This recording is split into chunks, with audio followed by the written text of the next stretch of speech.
Welcome to HiBiz News. This is Monica Rajendran. A 15 megawatt segment out of the second phase 90 megawatts plant at Mandamarri was synchronized with Transco on Thursday. This is a part of the 300 megawatt solar power plants being erected by Singareni. Director D. Satyanarayana Rao switched it on for synchronization. Chairman and Managing Director N. Sridhar conveyed his best wishes for the start of power generation from the first plant in the second phase. Out of the 300 megawatt solar power plant erected in the first phase, 30 megawatts from Manuguru, 30 megawatts from Ramagundam, 39 megawatts from Illandu and 10 megawatts from a Singareni thermal power plant has been already synchronized.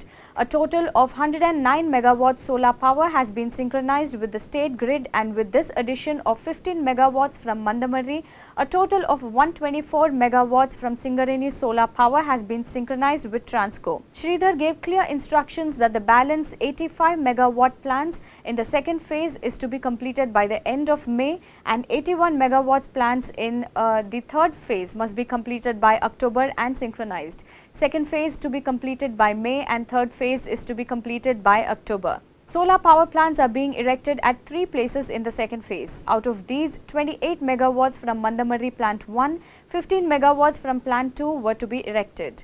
Out of these, the second plant of Mandamarri was completed and synchronized on Thursday, that is April 8th. The first plant, which is 28 megawatts, will also be synchronized next week. The remaining plants at Kottagudem, which is 37 megawatts, and Bhupalpalli, which is 10 megawatts, are to be completed by May 15th and to be synchronized. With this, 90 megawatts in the second phase will be completed. Adani Group is the agency for the establishment of these plants.